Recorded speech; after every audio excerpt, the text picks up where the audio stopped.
नाज़रीन अस्सलाम वालेकुम। आप देख रहे हैं सियासत टीवी। क़ौमी ख़बरनामे में आप सबका इस्तक़बाल है। मैं मोहम्मद सिद्दीक़। सबसे पहले सुर्ख़ियों पे एक नज़र डालते हैं। ज़बरदस्त हंगामों के बीच one nation one election bill आज लोकसभा में पेश कर दिया गया। बिल के लिए ऐवान में पहली बार वोटिंग मशीन का किया गया इस्तेमाल। One nation one election bill पर अपोजिशन की कड़ी तनकीद। बिल को करार दिया विफाकी ढांचे के खिलाफ, फौरी वापस लेने का किया मुतालबा। शेयर बाजार में फिर कोहराम, सेंसेक्स में 1000 पॉइंट से ज्यादा गिरावट, सरमायाकारों को 2 लाख करोड़ रुपए का नुकसान। अंबानी और अडानी $100 मिलियन के तलब से हुए बाहर, ब्लूमबर्ग की रिपोर्ट में इंकशाफ। नहीं दी थी सुर्खियां, अब खबरों की तफसील पेश है। हुकूमत ने आज मंगल को लोकसभा में one nation one election bill पेश किया और अपोजिशन ने इसे विफाकी ढांचे के खिलाफ कहते हुए इसे वापस लेने का मुतालबा किया। कांग्रेस के मनीष तिवारी ने इस बिल की मुखालिफत करते हुए कहा कि हमारी जमहूरियत और विफाकी ढांचे के खिलाफ है। इन्होंने कहा कि हिंदुस्तान में विफाकियत का निज़ाम है और ये बिल आइन के इस निज़ाम की मुकम्मल खिलाफ वर्जी है। कांग्रेस के मनीष तिवारी और समाजवादी पार्टी के MP धर्मेंद्र यादव ने इस बिल को फौरी वापस लेने का किया मुतालबा। Amendment Bill 2024. Sir, beyond the 7th schedule of the Constitution is the basic structure doctrine. And that basic structure doctrine spells out that there are certain features of the Constitution which are beyond the amending power of this House also. One of the essential features is federalism and the structure of our democracy. And therefore, the bills which have been moved by the Honorable Minister of Law and Justice absolutely assault the basic structure of the Constitution and are beyond the legislative competence of this House, and therefore they need to be opposed ab initio, and the introduction of those bills have to be stopped. Number two, Mr. Speaker, sir, how is it possible under our constitutional scheme that the tenures of the state legislatures can be made subject to the tenure of the national legislature? That is completely an antithesis of the constitutional scheme. There is absolutely no way under the Indian constitutional scheme where the states are separate constituents and equal constituents, the term of the state legislatures can be made subject to the term of the national legislature. And my final point, Mr. Speaker, sir, India is a union of states. Article 1 of the Constitution states that India is a union of states and not vice versa. And so therefore, this excessive centralism which is sought to be brought into existence by this bill absolutely militates against the constitutional scheme in its essence, in its entirety, and in its very object. And therefore, Mr. Speaker, sir, I would once again like to urge this House that the introduction of the bill and the consideration of the bill, because of the basic structure doctrine enunciated by the Supreme Court in the Kesavanand Bharti case, is beyond the legislative competence of this House, and therefore this bill needs to be withdrawn immediately. Thank you, Mr. Speaker, sir. Dharmendra Yadav. धन्यवाद अध्यक्ष जी। मैं इस संविधान के 129वें संशोधन अधिनियम के विरोध के लिए खड़ा हूं। अध्यक्ष जी, मैं समझ नहीं पा रहा हूं, अभी 2 दिन पहले संविधान को बचाने की, संविधान की गौरवशाली परंपराएं की कस्में खाने में कोई कमी नहीं रखी। 2 ही दिन के अंदर संविधान की जो हमारी मूल भावना है, 2 ही दिन के अंदर संविधान का जो हमारा बेसिक स्ट्रक्चर है, 2 ही दिन के अंदर संविधान का जो हमारा संघीय ढांचा है, उसको खत्म करने के लिए संविधान संशोधन बिल लाए हैं। मैं मनीष तिवारी जी से सहमत हूं और अपनी पार्टी और अपने नेता आदरणीय अखिलेश यादव जी की ओर से कहना चाहता हूं, ये बिल पूरे देश के जो अलग अलग भेष, भाषाएं, संस्कृति, क्षेत्र की जो मान्यताएं हैं, जो हमारे संविधान निर्माताओं ने बहुत सोच विचार के मंथन अध्ययन करके ये संघीय ढांचा तैयार किया था, राज्यों का गठन भी किया था संस्कृति के हिसाब से, क्षेत्र के हिसाब से, भाषा के हिसाब से, परिस्थितियों और समय के हिसाब से। मैं नहीं समझता अध्यक्ष जी, मुझे कहने में कोई संकोच नहीं, उस समय के हमारे संविधान निर्माताओं से विद्वान, बाबा साहब भीमराव अंबेडकर से ज्यादा विद्वान इस सदन में अभी कोई नहीं बैठा, मुझे कहने में संकोच नहीं है। और ये संविधान की मूल भावना को खत्म करके कैसे तानाशाही के रास्ते निकाले जाएं, इसके अलावा कोई काम ही नहीं बचा है। आखिर मनीष तिवारी जी ने कहा, कहीं एक विधानसभा के चुनाव अगर कोई अविश्वास आता है, अगर बहुमत नहीं मिलता है, तो क्या पूरे देश का चुनाव कराओगे?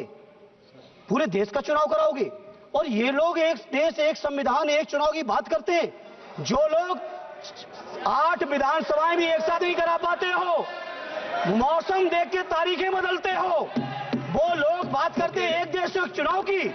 इसलिए अध्यक्ष जी, मैं अपनी पार्टी की ओर से, अपने नेता आदरणीय अखिलेश यादव जी की ओर से इस बिल का पुरजोर विरोध करता हूं और आपके माध्यम से देश के जनमानस से कहना चाहता हूं, ये भारतीय जनता पार्टी के लोग तानाशाही लाने के नित नए रास्ते लाते हैं। जो 8 विधानसभाओं का चुनाव एक साथ नहीं करा पाए, 4 राज्यों के चुनाव एक साथ नहीं करा पाए, वो पूरे देश की लोकसभा और सारे प्रांतों की विधानसभाएं एक साथ कराने की बात करते हैं। मैं पूछना चाहता हूं सरकार से, अगर एक प्रांत के अंदर सरकार गिरती है तो क्या हैदराबाद के रुकने पार्लियामेंट असदुद्दीन अवैसी ने भी one nation one election bill की सख्त मुखालिफत करते हुए कहा कि ऐसा मालूम होता है कि बास वज़ीर-ए-आज़म मोदी को खुश करने के लिए बिल लाया गया है। The right to democratic self-government, which is part of Article 1419, and if a legislative assembly is dissolved, sir, and midterm elections are conducted, the tenure of that assembly will not be for 5 years, sir. This in itself is a violation of parliamentary democracy, which envisages a tenured legislature. Sir, constitutional scheme makes it clear that once elections are conducted, the House should have a right to function for next 5 years. This is a violation of basic structure.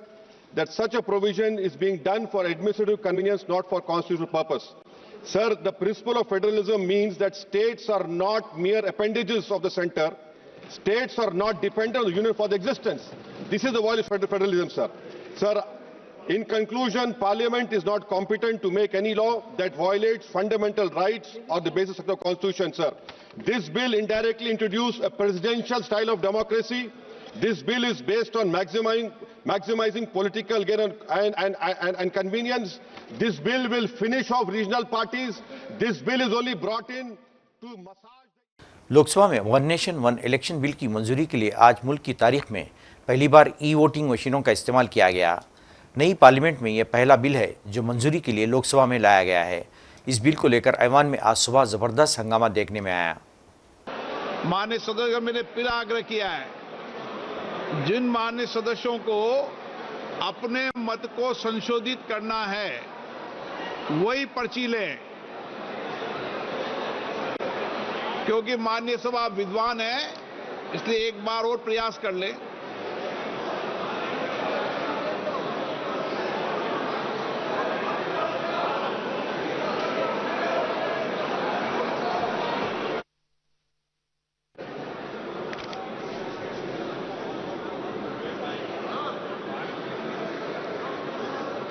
Honorable member, please.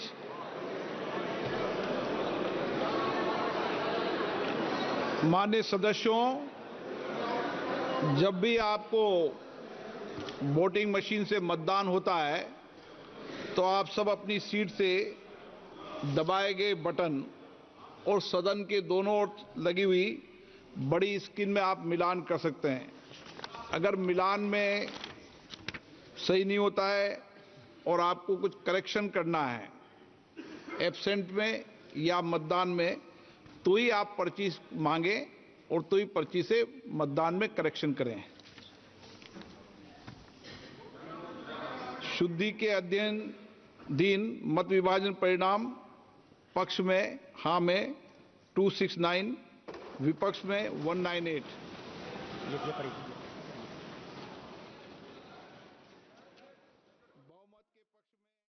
Congress रहनुमा अभिषेक मनु संघवी ने राज्यसभा में बात करते हुए BJP की जानिब से Nehru Gandhi family की साख को मुतासिर करने की कोशिशों पर तशवीश जाहिर की है। इन्होंने इतराफ़ किया कि 1975 में जो इमरजेंसी लगाई गई थी वो एक गलती थी जिसे इंदिरा गांधी ने भी तस्लीम किया था। ताहम इन्होंने आज के दौर में गैर मौलाना इमरजेंसी जैसे हालात को इससे भी ज़्यादा खतरनाक करार दिया। जो महत्वपूर्ण है कि उस हियरिंग में केंद्र सरकार का क्या स्टैंड था। केंद्र सरकार जो वैसे टेक्निकल रूप से तो एक न्यूट्रल होनी चाहिए थी, उन्होंने कहा कि ये आंतरिक आदेश नहीं दीजिए। कब तक नहीं दीजिए? जब तक आप इसका निर्णय करेंगे तब तक भी नहीं दीजिए। और निर्णय क्या था? निर्णय था बड़ा समझदार निर्णय कि नया कोई सूट दर्ज नहीं होगा और जो पुराने सूट है उसमें कोई भी प्रभावशाली इफेक्टिव ऑर्डर आंतरिक या अंतिम नहीं पास किया जाएगा। इसका विरोध किया है सरकार ने। और आप बात करते हैं सेक्युलरिज्म और फ्रेटर्निटी की, जब तक सिर्फ निर्णय आता है तब तक। इसका दूसरा उदाहरण, क्या केंद्र सरकार ने कभी भी किसी रूप में, माननीय प्रधानमंत्री तो बहुत बड़े हैं, गृह मंत्री भी बहुत बड़े हैं, किसी मंत्री ने भी, केंद्र मंत्री की हिम्मत हुई कि जो ये बुलडोजर राजनीति चली इतने सालों से यहाँ, जिसमें भी एक मामले में जिसमें मैं पेश हुआ था, उच्चतम न्यायालय ने रोक लगाई कुछ हफ्तों पहले, कभी भी उन्होंने किसी ने बोला उसके विरुद्ध? ये आपके सबसे बड़े प्रदेश से शुरू हुआ था, एक शब्द बोलने की हिम्मत थी किसी को? बल्कि आप लोगों ने you glorified your CMs glorified bulldozer आज। There was a inter CM inter state competition. वज़ीर-ए-आज़म मोदी राजस्थान में बीजेपी की हुकूमत के 1 साल की तकमील के जश्न में शिरकत कर रहे हैं। इस मौके पर इन्होंने जयपुर में एक रोड शो भी किया। वज़ीर-ए-आज़म ने राजस्थान के अवाम को यकीन दिलाया कि रियासत में तरक्की और खुशहाली के इक़दाम किए जाएंगे। इस मौके पर रियासती चीफ मिनिस्टर भजन लाल भी मौजूद थे। दिल्ली की एक अदालत ने पीर को भारतीय जनता पार्टी के रुकने पार्लियामेंट बांसुरी स्वराज को आम आदमी पार्टी के रहनुमा और एमएलए सत्येंद्र जैन की तरफ से दायर हत्या की इज्जत के मामले में नोटिस जारी किया। Additional chief judicial magistrate Neha Mittal ने शिकायत की नोटिस लेते हुए इन्हें 20 दिसंबर को हाजिर होने को कहा। उत्तर प्रदेश के संभल में शाही जामे मस्जिद का मामला अभी ख़त्म भी नहीं हुआ था। एक और मजहबी मामला सुर्खियों में है। ज़िले इंतज़ामिया ने 46 साल बाद खोले गए मंदिर से मुत्तसिल एक मकान की तफसीलात मालिक मकान से मांगी है। मकान की मालिक मतीन से मकान की रजिस्ट्री के साथ साथ मकान की चारदीवारी से मुतालिक भी कागजात मांगे गए हैं। ज़राए से मिली जानकारी के मुताबिक मंदिर से मुत्तसिल मकान का कोई भी हिस्सा अगर गैर कानूनी पाया जाएगा तो इंतज़ामिया इसको मुनद्दम कर देगी। मौसूआ इत्तलात के मुताबिक ये मकान पवन रस्तोगी और विष्णु शरण का था। सन 2000 के आसपास उसने ये मकान मतीन के हाथों फरोख्त कर दिया था। मंदिर से मुत्तसिल मकान के नक्शे की मदद से पैमाइश भी की गई है। मतीन के मकान की छत पर चढ़कर खुद एडिशनल एसपी ने पैमाइश की।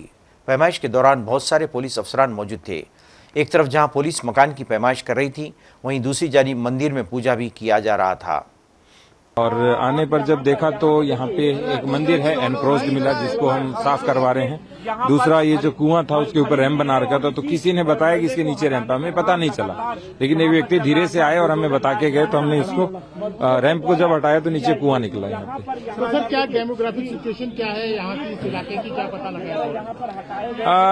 यहाँ पे केवल मुस्लिम आबादी है, बाकी पूरे संभल में तो आपको पता ही है कि मिक्स्ड पॉपुलेशन है। सर बरसों बाद मंदिर खोला गया, तो क्या कहेंगे सर? बस ये है कि हम मंदिर की सफाई करवा रहे हैं और जिस समाज का मंदिर है उनको हम सौंपेंगे और वो अपने मंदिर को शुरू कराएं और आगे जो भी वो इसका यूज करना चाहते हैं, पूजा पाठ इत्यादि करें। मंदिर के पास कुएं होते हैं, कुएं को काट दिया गया था रैंप बना करके, क्या कहेंगे? देखिए, ऐसे लोग जो कब्जा कर रहे हैं उनको पाबंद भी करेंगे और यदि उसने वो कई जगह पे कब्जा कर रहा है तो उसको भूमाफिया के रूप में भी चिन्हित करेंगे। पीपल का पेड़ भी बताया जाता है, पीपल का पेड़ भी काट दिया गया है यहाँ पर। अभी संज्ञान में नहीं है, कोई अवशेष भी नहीं है उसके। यदि ऐसा होगा तो उस पर फॉरेस्ट विभाग की ओर से कार्रवाई होगी। अब वो कहते थे हमारे दादाजी भी पूजा करते थे, परदादा भी पूजा करते थे, फिर वो बुजुर्ग बता रहे 400 से 500 वर्ष पुराना। ये एएसआई का विषय है, वो पता लगाएं कि इसकी कार्बन डेटिंग के हिसाब से कितना पुराना है। हिंदुस्तानी शेयर बाजार में मंगल को जबरदस्त गिरावट देखने को मिली। दोपहर 1 बजे तक के कारोबार में सेंसेक्स 1000 पॉइंट्स और निफ्टी 250 पॉइंट्स तक गिर गया। इस गिरावट के साथ सेंसेक्स 81,000 और निफ्टी 24,500 पॉइंट से नीचे आ गया। रिलायंस इंडस्ट्रीज और HDFC बैंक जैसे ब्लू चिप शेयर्स में कमी देखने को मिली। बाजार में आई इस गिरावट से सरमायाकारों को 2 लाख करोड़ रुपए से ज्यादा का नुकसान हुआ।